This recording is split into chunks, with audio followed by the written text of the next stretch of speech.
Assalamualaikum warahmatullahi wabarakatuh. Perkenalkan, nama saya Della Martina Adriani, nomor induk mahasiswa 20104111157 dari Prodi Manajemen Fakultas Ekonomi dan Bisnis Universitas Muhammadiyah Jember. Pada kesempatan kali ini, saya akan mempresentasikan tentang desain manajemen informasi, sistem baru atau untuk pengembangan. Sebagai dosen pembimbing yaitu Bapak Ahmad Fatur Rozi. Baik, langsung saja ke slide yang pertama yaitu analisis dan desain sistem informasi, pendekatan terstruktur, teori dan praktik aplikasi bisnis. Pengembangan sistem yaitu menyusun suatu sistem yang baru untuk menggantikan sistem yang lama secara keseluruhan atau memperbaiki sistem yang ada. Studi kasus. Dalam studi kasus kali ini saya mengambil PT Mitra Tani 27. Pengembangan sistem yang dilakukan PT Mitra Tani 27 adalah dengan lebih meningkatkan pengambilan keputusan manajemen berupa kegiatan rutin di setiap akhir bulan, yaitu dengan melakukan pembelian bahan baku untuk persediaan. Untuk slide berikutnya yaitu menjelaskan tentang harapan dari sistem yang baru. Yang pertama, performance. Bahan baku yang digunakan lebih berkualitas dan selalu tersedia, sehingga dapat membuat para konsumen puas dan berdampak pada kesuksesan perusahaan. Yang kedua, information. Dapat mempermudah perusahaan dalam akses informasi apapun, bahkan dalam bidang investasi keuangan perusahaan. Yang ketiga, ekonomi. Menambah nilai keuntungan sehingga dapat mendukung berjalannya perusahaan agar terus berkembang. Lalu keempat, kontrol. Pengembangan sistem tersebut dapat mengontrol berjalannya perusahaan agar dapat terstruktur dan berjalan sesuai target. Kelima, efisiensi. Meningkatnya ekonomi dalam perusahaan dapat berdampak pada efisiensi perusahaan. Karena semakin meningkatnya keuangan perusahaan dapat meningkatkan sistem perusahaan dan meningkatkan sistem kerja pegawai yang produktif. Yang keenam, servis. Keberhasilan pengembangan sistem dapat meningkatkan pelayanan perusahaan terhadap permintaan konsumen. Lalu pada slide selanjutnya ada diagram siklus hidup pengembangan sistem. Ada analisis, desain, implementasi, maintenance, dan planning. Selanjutnya untuk diagram yang kedua yaitu ada business as plan, SA, GSD, SE, DSD, SI. Dan untuk selanjutnya development plan, monitor plan, execute plan, SISP, business strategy, goals and policy, dan sistem development metodologi. Dalam slide kali ini ada tahap-tahap pengembangan sistem. Yang pertama yaitu sistem polisi dan planning. Perusahaan PT Mitra Tani 27 sudah mendapat izin pendirian perusahaan dari pemerintah. Yang kedua, sistem manajemen dan operation. Perusahaan ini melakukan proses kegiatan setiap hari dengan sistem manajemen yang tepat. Yang ketiga, sistem analisis general, yaitu perusahaan ini melakukan prosedur kegiatan sesuai dengan yang telah disusun sebelumnya. Selanjutnya, sistem desain. Pada PT ini, desain yang dijalankan oleh perusahaan yaitu dengan environment yang konsisten dan problem solving yang serbaguna. Selanjutnya, sistem evolusi detail, yaitu perusahaan ini sudah berjalan dengan baik sesuai target dan ketentuan. Lalu ada sistem implementation. Penerapan sistem yang dilakukan perusahaan sudah disetujui oleh manajer perusahaan. Lalu ada perencanaan sistem informasi strategik, yaitu falsafah, operasional defensif, response versus strategic defensive weapon. Langkah pertama yaitu tujuan dan strategi PT, yaitu memberikan arah jangka panjang perusahaan yang bakal dicapai. Membantu perusahaan beradaptasi pada setiap perusahaan. membuat kinerja perusahaan menjadi lebih efektif dan membuat strategi baru untuk menyesuaikan dengan perkembangan lingkungan eksternal. Selanjutnya yaitu mendefinisikan proyek sistem. Proyek sistem dapat dikembangkan atau dilakukan oleh analis sistem. Selanjutnya, menetapkan prioritas sistem. Prioritas sistem yang diutamakan oleh perusahaan adalah keselamatan pekerja dalam melakukan proses pekerjaan dan kepuasan pelanggan atau konsumen. Lalu ada keputusan dari manajemen. Perusahaan ini mengambil keputusan yaitu dengan memperinci keuangan terlebih dahulu untuk melakukan investasi keuangan sebelum melakukan pembelian bahan baku. Lalu ada penunjukan tim pelaksana. Tim pelaksana perusahaan ini dibagi dengan beberapa tim sesuai dengan kemampuan dan keahlian para pekerja. Lalu ada menilai kelayakan pabrik secara ekonomi, teknis, dan operasional. Pabrik dalam perusahaan ini, baik di bidang ekonomi, teknis, dan operasional, sudah sangat layak karena pabrik ini sudah memenuhi standar kelayakan. Lalu untuk selanjutnya ada diagram prototyping yang sebagaimana telah ditampilkan pada PPT.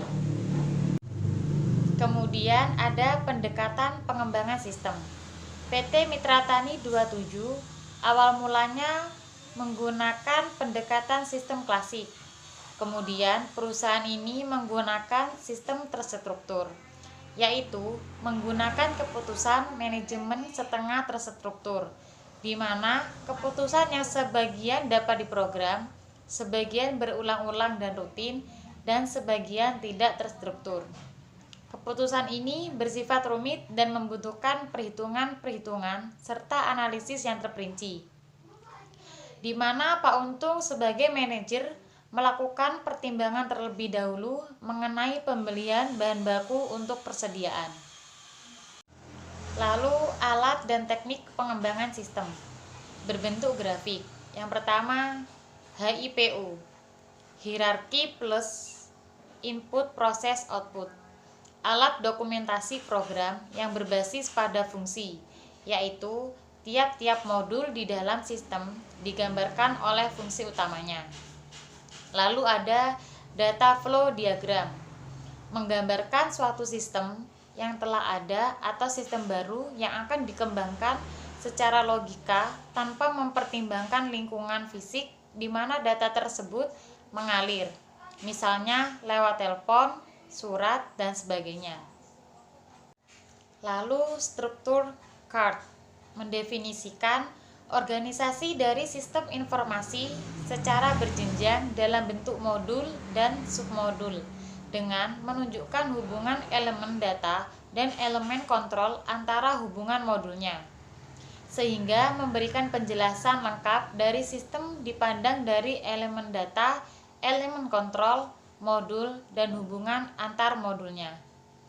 Lalu struktur analisis and design teknik atau SADT memandang suatu sistem terdiri dari dua hal, yaitu benda dan kejadian. Lalu yang terakhir yaitu Jackson diagram, membangun suatu model dari dunia nyata yang menyediakan subjek-subjek permasalahan dari sistem.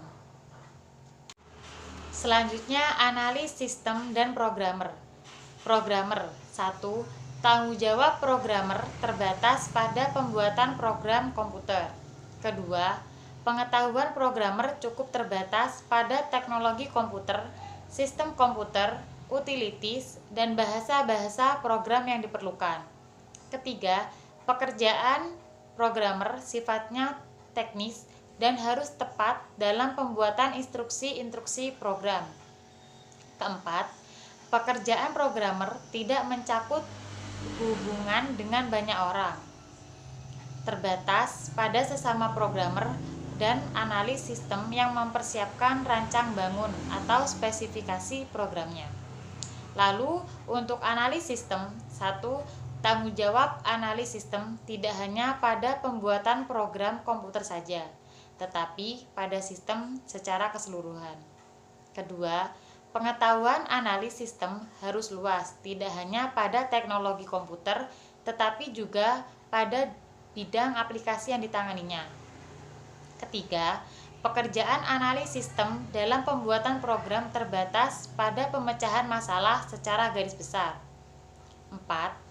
Pekerjaan analis sistem melibatkan hubungan banyak orang, tidak terbatas pada sesama analis sistem, programmer, tetapi juga pemakai sistem dan manajer.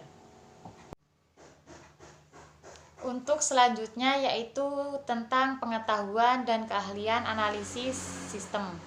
Yang pertama, pengetahuan dan keahlian teknik pengolahan data, teknologi komputer, dan pemrograman komputer. Pengetahuan mengenai hal-hal tersebut sangatlah penting dalam proses analisis sistem. Yang kedua, pengetahuan tentang bisnis secara umum. Bisnis adalah kegiatan memperjualbelikan barang atau jasa dengan tujuan memperoleh keuntungan atau laba. Ketiga, pengetahuan tentang metode kuantitatif. Mengembangkan dan menggunakan model-model matematis, teori-teori, dan hipotesis yang berkaitan dengan fenomena alam. Yang keempat, keahlian pemecahan masalah. Usaha menemukan urutan yang benar dan alternatif jawaban sehingga menggerakkan agar lebih dekat dengan tujuan perusahaan. Yang kelima, keahlian komunikasi antar personil. Komunikasi sangat berperan penting dalam analisis sistem, baik komunikasi antar karyawan dengan atasan atau karyawan dengan karyawan. Yang terakhir yaitu keahlian membina hubungan antar personil. Hubungan antar personil harus tetap dijaga untuk keseimbangan atau kelangsungan proses kegiatan dalam perusahaan. Kemudian untuk slide PPT yang terakhir yaitu tentang tim pengembang sistem pada PT yang telah saya analis, yaitu PT Mitra Tani 27. 1. Manajer analis sistem, yaitu Bapak Untung.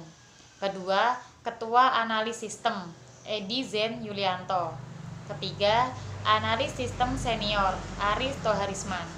Keempat, Analis Sistem Edi Purnomo.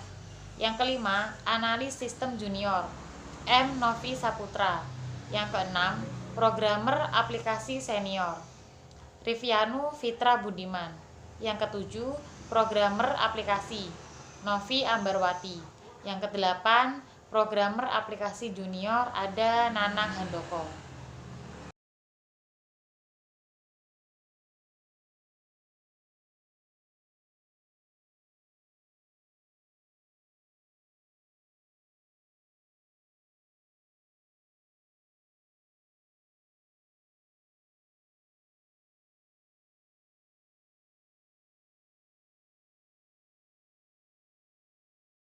Baik, hanya itu yang dapat saya sampaikan. Bila ada kesalahan mohon dimaafkan. Wassalamualaikum warahmatullahi wabarakatuh.